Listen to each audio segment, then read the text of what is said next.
Hello, hello. I was very much looking forward to this day. And here we go again to my next LinkedIn Live. I am Václav Šilista, career consultant in Basel, focusing on pharma and supply chain. And I was very happy to invite my today's guest, who is Andreas Schulz. And I can't remember where I discovered Andreas. Probably through his content, because after reading his first article, I immediately fell in love with his writing style, and we started to exchange each other on LinkedIn. And then we found out that we have a very, very common positions on many, many things. So we decided today we are going to do a myth-busting LinkedIn Live about the most famous myth about finding a job in the pharma realm. And so the stage is yours, Andreas. Could you please briefly introduce yourself? Where do you come from, who you are, where you sit, and what do you do the whole day long? Yes, thanks for having me, Václav. I think I was first to fall in love with your content, and then I commented. Then you commented on mine, and very early on we started to talk, right? So glad to be here. Yes, the name is Andreas Schulz. I was born in East Germany, not far from Berlin away 50 years ago, if somebody would be interested.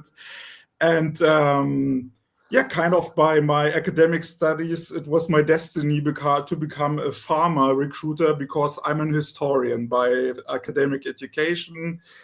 Eastern European history mainly, and because from my family side I have Polish heritage also, I did some Polish studies. And since 16 years, my job is to do recruitment. 13 years of those have been with two global top CROs, and since 8 years now, I'm with Bayer I started as a senior recruiter. Now it's called a senior talent partner. And since, I don't know exactly, maybe 4 months, 5 months, I think it's 4 months, I kind of thought, well, I need to try something different. I was a little bit under-challenged in my work, and so I started writing on LinkedIn. In the beginning, a little bit searching about what I want to talk about, and found out that, most interesting is what I'm doing all the day, taking care of recruitment, what makes hiring and job hunting effective. And this is what I'm writing about. And one important thing and I was glad that you picked it up, was I was not aware before I started being an author myself and giving career advice, how many people are on LinkedIn. They're not like you, they're not like me, they have no idea about recruitment or hiring, and they are constantly repeating job hunting myths, false advice, and stuff like that. And this is also one of your and my, I think, main topics, to give efficient, actionable career advice that really brings people forward in their job hunt, right? And not like making emotionally triggering people, making them afraid, right? Exactly. The times are already difficult enough, and it's definitely better not to scare people even more, but provide precise information. And so you have produced in February recently a beautiful PDF document, which is a myth-busting document. I read it and I liked it a lot. I am a big fan of your German, slightly sarcastic style, the way you describe it in your articles. And you, as a person, you spent already 16 years in pharma talent acquisition. And if you would name one single most damaging myth you see the candidates are believing it today, what is it, and why is it so persistent? Yeah. To be honest, it's difficult, because there's so many things that I'm seeing. So what's your favorite? I think my favorite is, because it affects my work directly, that a lot of job seekers seem to believe applications, job seeking, job hunting is a numbers game. If I'm sending out many CVs, if I'm applying for many roles, I will be seen and they will find me, even if I'm not a good match for the role. If I'm feeling like 50, 60% I could be a match for the requirements of the role. Maybe they will see me. And then I'm applying. That's the worst thing that you can do. This is really, this is not a job searching strategy. It's playing the lottery. It's like you're playing a game of lottery. And the worst that you can do is then even using a generic CV for almost everything. Or let's say you are applying for 3 different roles and you have 3 different CVs. It's much more complicated than that. What I'm advising, well, I'm also working since quite a few weeks only, really. I started to offer also career coaching service formally with my company, because too many people asked me, and I'm still giving hints away pro bono, but I could work 4 hours a day giving career advice pro bono, so this is not possible. So what I'm telling my clients is, be very selective regarding your applications. You should invest, in fact, more time into searching for proper roles where you are a really, really good match. Like we are talking 70 or 80% of match against the requirements of a role. But in fact, I would say at least 80 or 90%. In a difficult job market, like we have today, often, I know it might be boring, and in fact, I'm also not a fan of this, but quite a few hiring managers have a tendency to try to hire people who did almost exactly the same thing before and should do it in their role now they're applying for. It means the closer you get to the requirements of the role, the better. And if not, if you think maybe, then don't apply. You need to say, yes, this is my job, I'm a very good match, and then apply. I forget one thing from the organizational side. Guys, thank you for watching. You can post questions and comments, and I can display them so Andreas can answer your question. So if you have any, I cannot do anything else. Just I see that there is a comment. I cannot write you back on LinkedIn. I can only display it here in the StreamYard studio. Okay, so you recommend that job seekers should spend only 20 to 30% of job search time actually on submitting application. And for me, and for many people, this sounds like really a radical reframe. How do you convince someone who is already anxious to do less and slow down? Well, I think it's as you said, because you are talking about emotions already. Job searching is a very emotional thing. I'm aware of that, but the thing is, by spending more time on searching the right roles for you, the first step is always, am I a good or better, very good match for the requirements of the role? The second step then is, I prepare a tailored CV or also cover letter.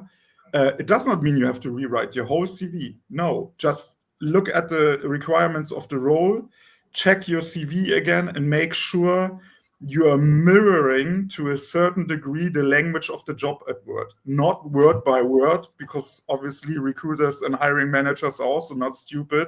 They would see if you're like reflecting the whole language word by word, but make sure you're also introducing the same keywords where it makes sense.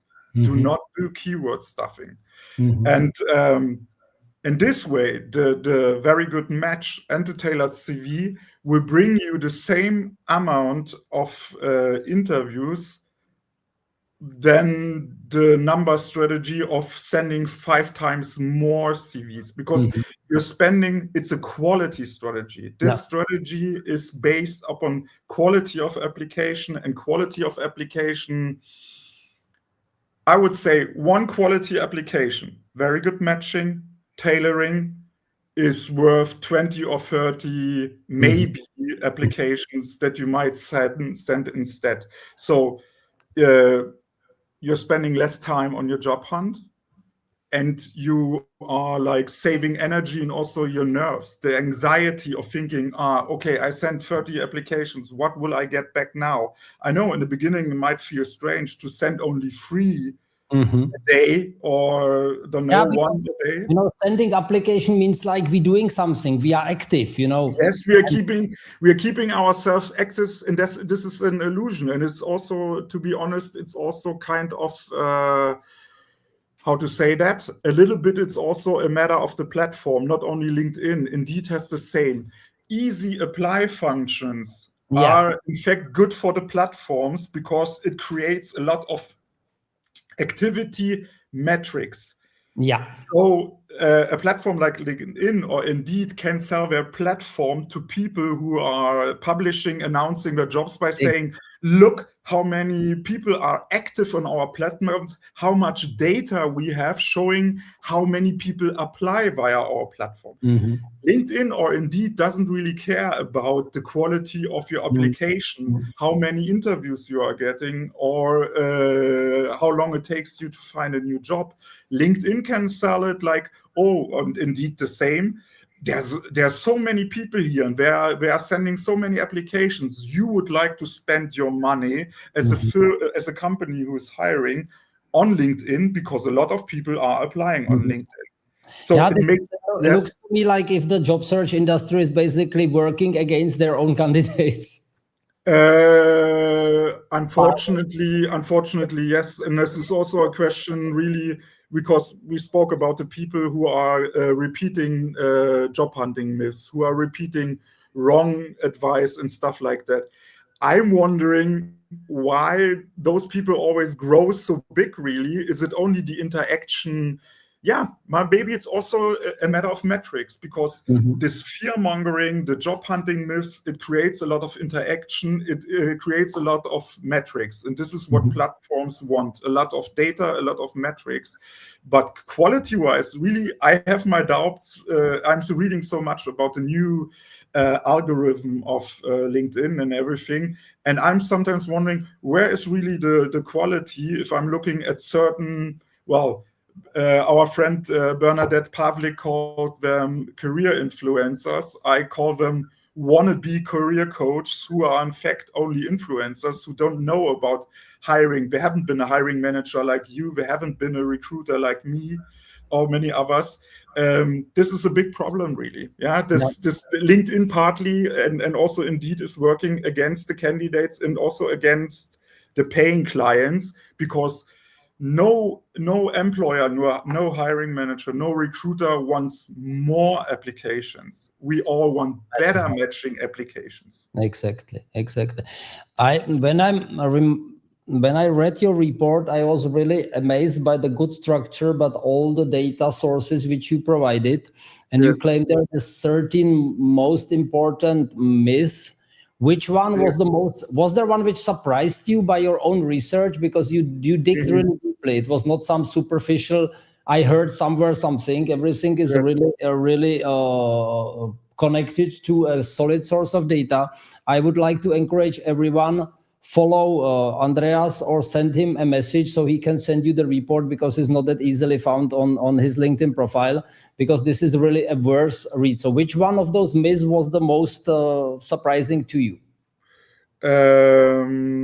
Of the myths that were most surprising to me,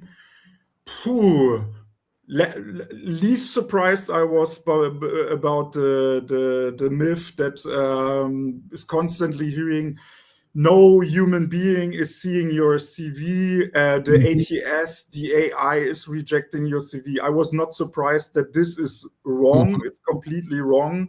And there's data supporting that. This is something, for instance, that also creates a certain fear.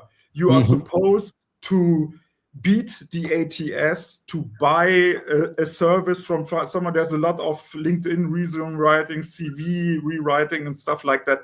I do this too, but I hear a lot often from people, I got back my CV, often with not many changes and not really a good CV. And this is this ATS rejects you. You need to stuff keywords you need to improve your CV. It's true, but it needs to be tailored to convince a human being, a recruiter, and not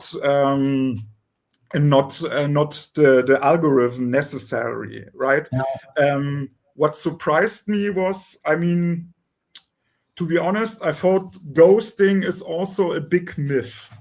Yeah. I thought ghosting is a big myth, and it's not true. I thought like it's a small problem that is being exaggerated, but I had to correct myself. Yeah. I must say my research shocked me. I think I wrote that 80% of recruiters admit to sometimes ghosting candidates.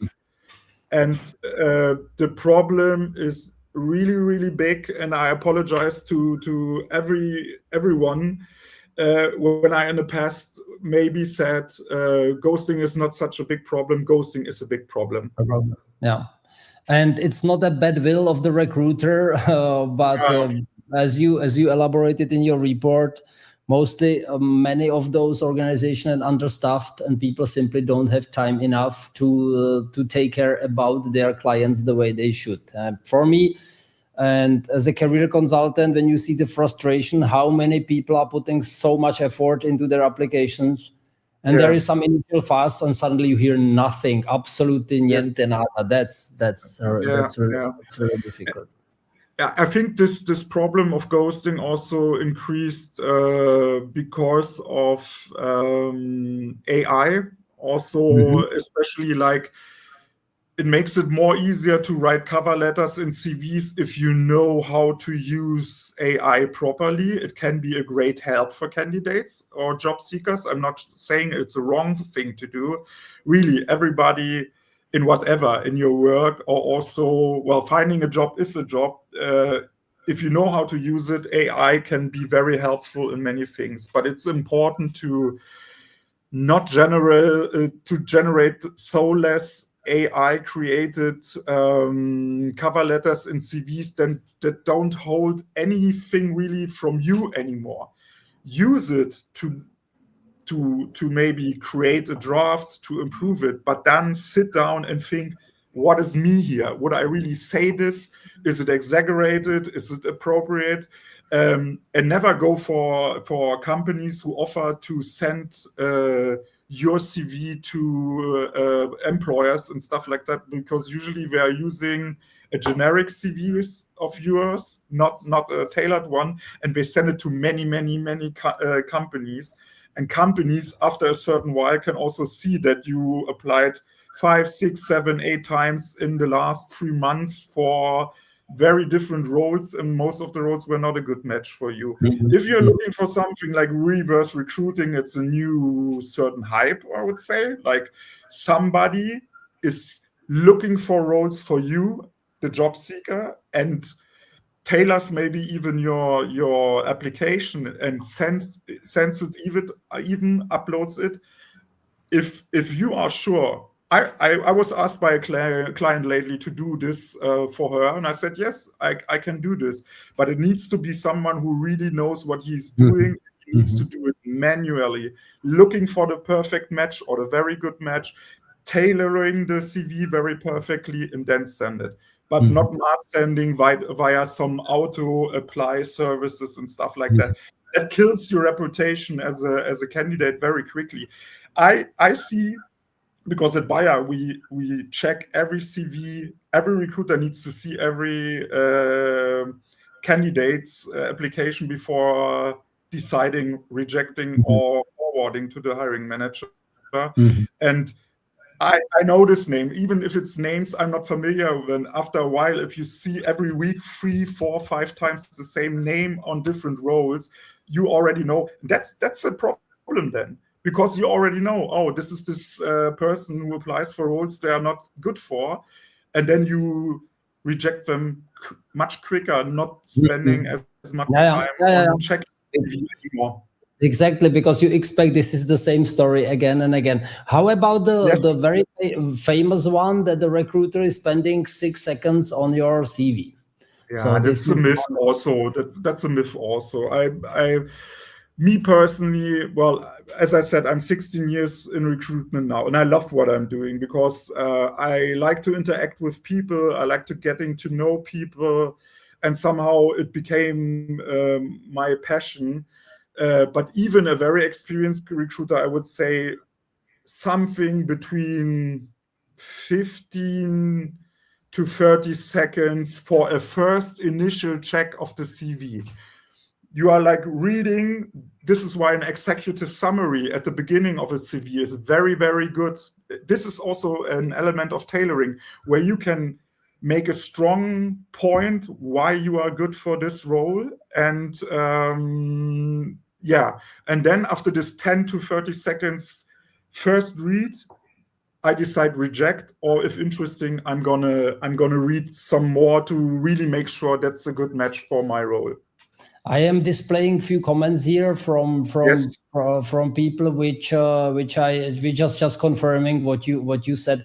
Guys, please don't be angry with me. There are so many questions and so many comments that if I would only display those, it will be over with the entire LinkedIn Live. And I have still some question to ask. But maybe we take one, Václav? Yeah, I take one, family business first. So my daughter, Christina, could you tell a bit more about the ATS myth? And this is my absolute favorite one. Okay. What is your take on ATS myths, Václav? What is your take? I spoke about it before. How do you see this? I think it's the strongest argument for people trying to sell resume and CV rewriting, isn't it? And I think, as you told me, the whole myth was generated by a company which went bankrupt in 2013, something like that. And they offered resume and CV and LinkedIn rewriting services, and they pushed this supposedly based on some research and was made up. They made it up. It's just propaganda, and they went bankrupt. But people started repeating it over and over again, using it for themselves, because there are some people. This is what job seekers really need to understand. Look carefully at the content. Don't look at me. Look at Václav's writing. Look at Bernadette Pavlik. Look at Chris Schönert. Look at Sam Struan. Sam Struan, by the way, has a very nice free CV template that I'm really loving. It's for free. You just need to follow him on LinkedIn, and he's giving us it for free away. These are the people who are real career coaches because they have been a hiring manager like Václav, or they have been recruiters like Bernadette, like Chris is still actively recruiting. Sam is now offering LinkedIn, CV rewriting service, but he makes it live. So this is also a cool fit. So be very careful. It's we had this. I think Chris used it the first time. I loved it so much that I'm using it all the time. Think about if you would be wanting to learn how to fly a plane.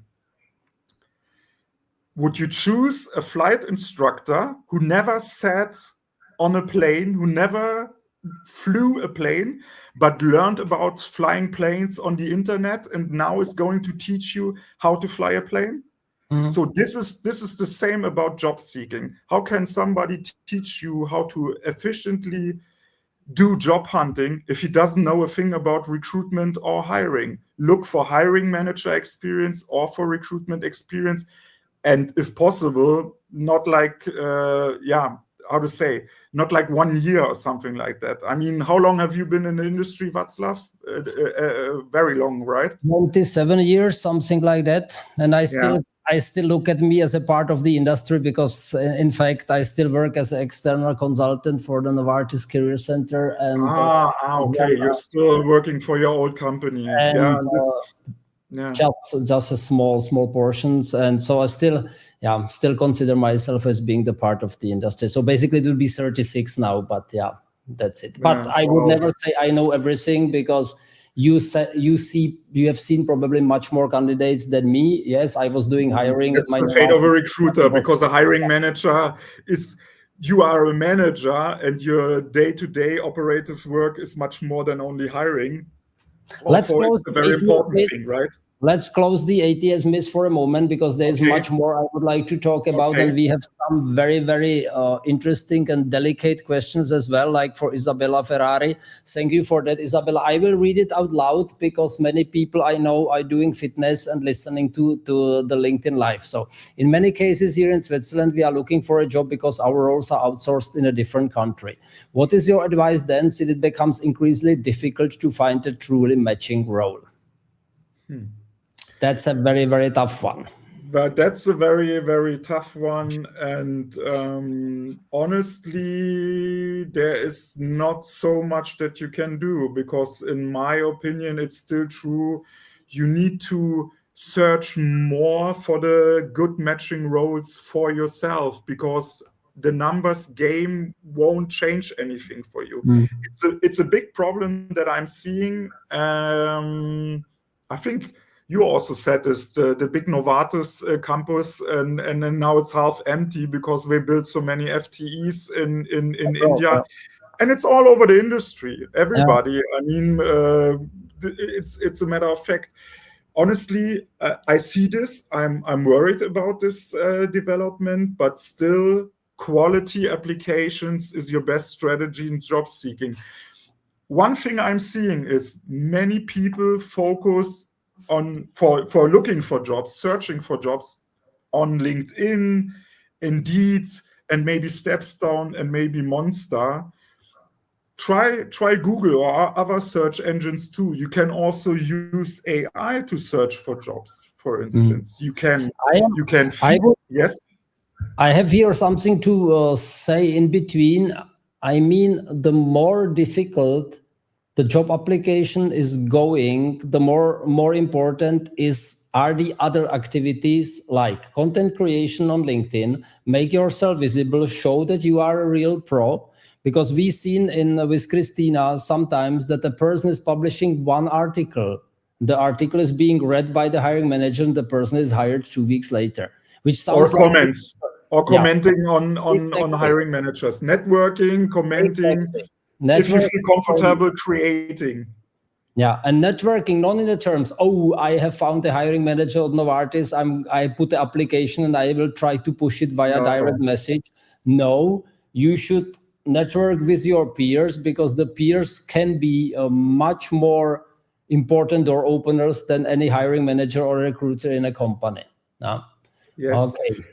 And what is also important about networking, look into your second and third degree connections, people who were at the same company that you didn't know so well, or maybe not at all, but you are in a relationship because you were sharing the same employer, because people that know you very well, they know you are looking, but people you are getting to know, they don't know yet that you are looking. And don't make it transactional. Don't ask like, oh, can you help me to find a job?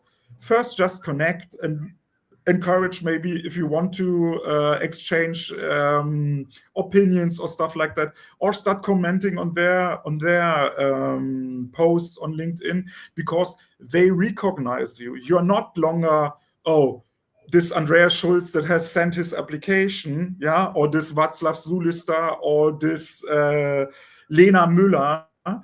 You are suddenly, this is Lena Müller that recently commented on our article, on our post, and she said something important or nice or whatever. You remember people from such things. So this is the way relational, I would call it relational networking instead of transactional. Okay, let's have, this is a very important one. I will be truly interested. Bharat posted, would recruiters prefer directly contacting LinkedIn DM to talk about openings, or just they check only if the job is applied through the apply link? The truth is, recruiters are usually so swamped with messages and everything. The best thing is what I said before, the quality job searching strategy. You can connect with a recruiter, but don't make the mistake in like asking for feedback because you are waiting 2 weeks or something. They usually don't answer because they don't have enough time. I always try to answer, but honestly, your message doesn't tell me anything. Exactly. Your CV in the ATS tells me everything, because nobody is contacting me and says to me or is writing, hey, I'm not sure if I'm a good match for your role, but I wanted to inform you I have applied. Everybody says, I think I'm a great match and I have applied for your role. So this message has no value, really. Andreas, I see already now we need to do a second round of this because we are 30 minutes through and there are still we didn't touch almost on nothing. I am very happy to overrun a little bit so we don't have a... Yes, I'm cool too. I love it. It's great. I also like the questions that are coming from the I have to do a hard stop at 10 past 10 okay, past. Okay, so we're gonna go 10 minutes more, so 25. So okay. We have many. Is there a question? Dr. Kalyana Shizyana, is a candidate photo preferable in a CV on the German European market? Yes, I read it's required. Does double column CV make it difficult to pass the ATS? I would say no, but tell us, Andreas. I think double column is not necessarily a problem.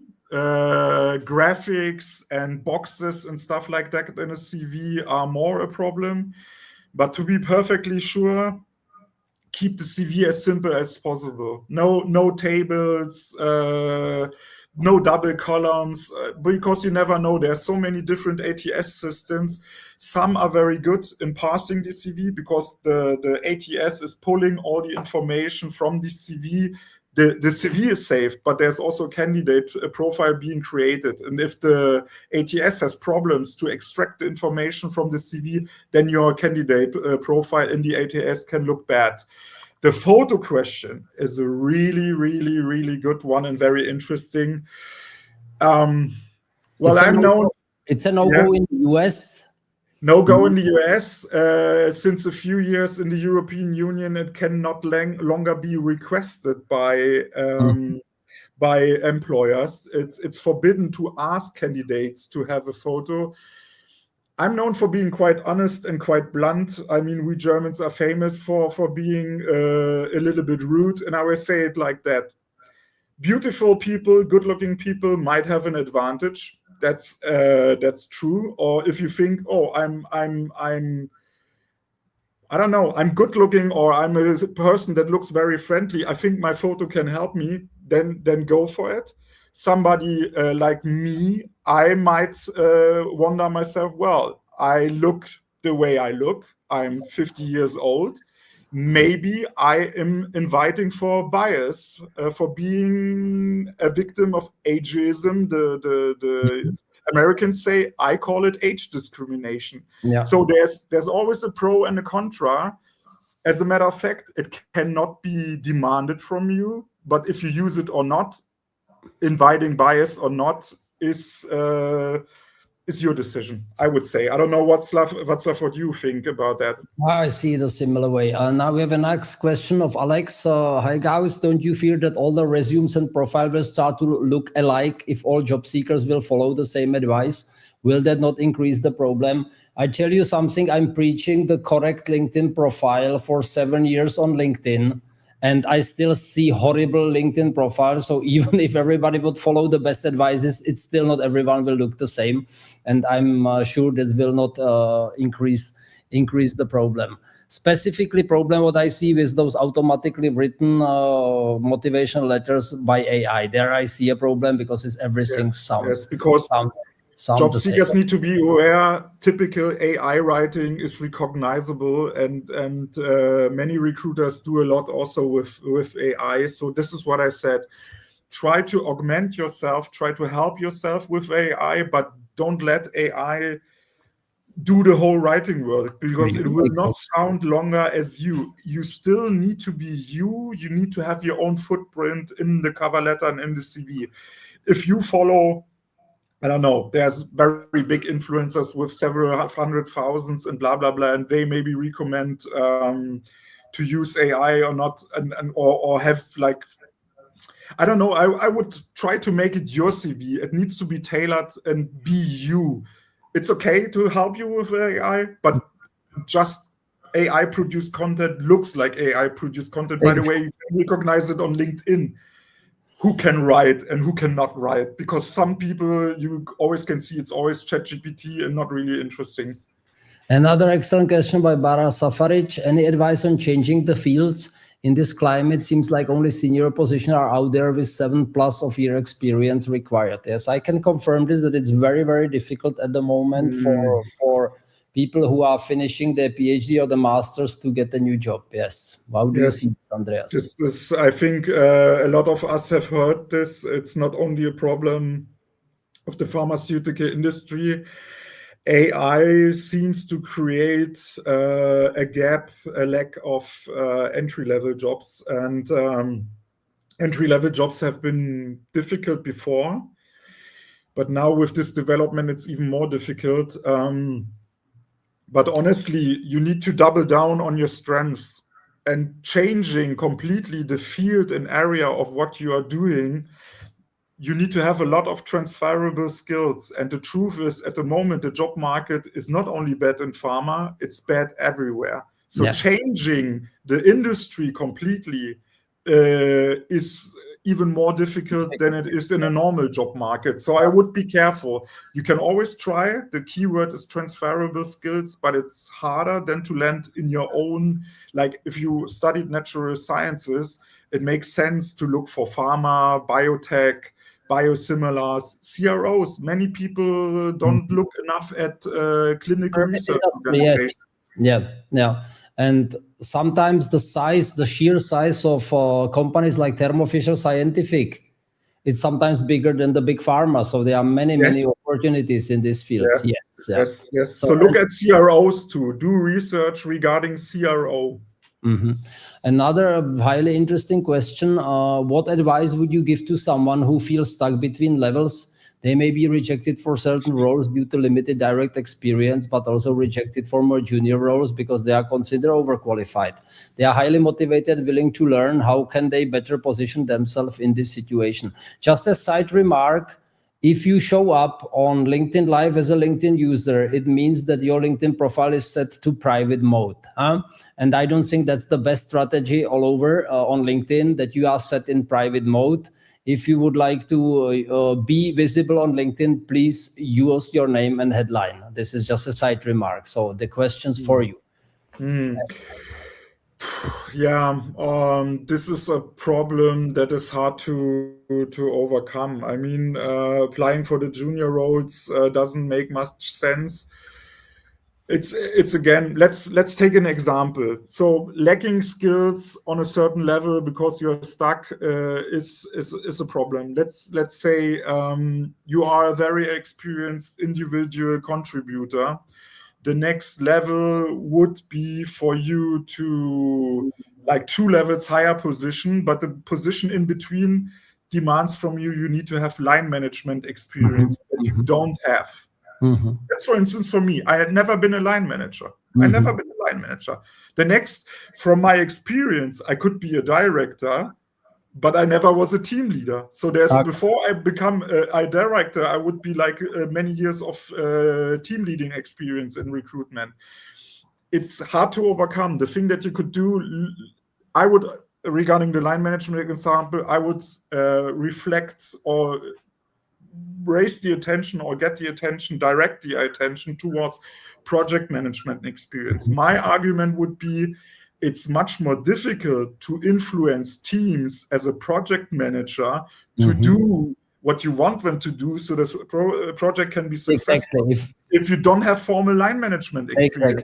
Exactly. This is a very one. Try to direct the attention to something that is close to what you are missing as a skill, taking the example of line management experience, and try to focus their attention on that.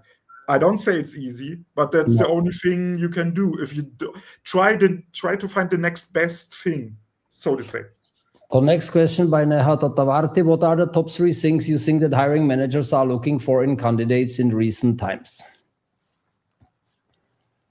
First, very good match for the mandatory must-have requirements for the role. Second, very good match for the mandatory requirements, must-have requirements of the role. And the third thing is, look for the proper degree. What I also see, this very simple, but people ask me, for instance, for a medical advisor role. And there's clearly stated, I had this role recently, this is why I'm taking this example, it's clearly stated you need to be a medical doctor, board certified in radiology. Still, I'm getting applications from people who are biologists or chemists. If back to the numbers. If you're not a medical doctor, then it doesn't. You can have all the rest. You can be a brilliant project manager, but first and foremost, you need to be a medical doctor in radiology. That's the most important thing. Another question, Andreas, in what situation would you prefer hiring a foreign candidate over a local one? Skill match, experience and skill match. If the foreign candidate is the stronger candidate in regards to the experience and the must-have skills, I don't really. I stop looking. How to say? I don't need names in my ATS. I just go for skills and experience. But one thing I have recently discussed is often. Watslav, I would be interested how you see it in Switzerland. German speaking is less important in Switzerland for the pharma industry than in Germany, because in Germany it's still important. I think it's not a good thing. In many Swiss companies, the language is English, so you can have a perfect job. I have many friends and colleagues and neighbors who are in Switzerland for many years and still don't speak a word of German. So I don't think that it's important. So now Andreas got frozen. This is unfortunate a little bit. So let's give it some time if he can come back, and if not, I need to then close the call, because there are we have many positive questions. You are back. My internet broke down, I think. You froze, so I already started to getting hired over native German speakers impossible in Germany. That could be, yes, but still I see so many people in Switzerland who are here for 25 years and speak only English. So I wouldn't say it in such a radical way. Good. Probably there are some issues with the connection, because you froze again, dear Andreas. We are coming in any case to the close. I had already I had some other questions for example, the ghost jobs. So that company are posting jobs without a real intent to hire someone, just to connect some CVs, but probably this is something which we are going to park and look at it in the next session. Now I'm back. Okay, I connected with my mobile now. Seems to be a problem with my internet today. Sorry, guys. Yeah, this is not a dramatic. I had a question, Andreas, about the ghost jobs. So that companies are posting jobs without a real intent to hire someone. How do you see this? And frozen again.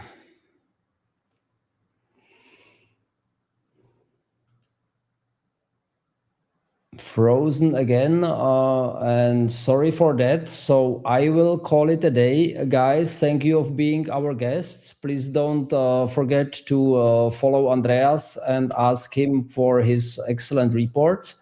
And as the interest was so huge today, we will definitely plan for another session in March or in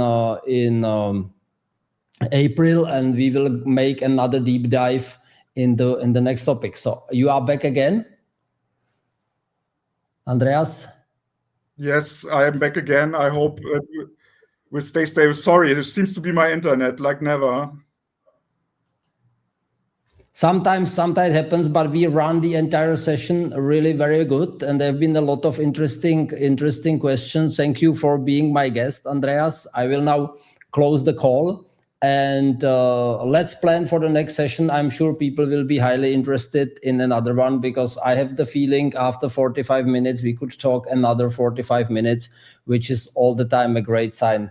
Thank you for being our guest, and see you next time. I have a next LinkedIn Live tomorrow, at the same time about the topic, if everybody knows who is leading. So if you would like to join, it will be very interesting topics. Who leads in time of AI? I don't know. It's my internet. Doesn't work. All information is at our fingertips. So stay tuned and looking forward to our next sessions. Bye-bye.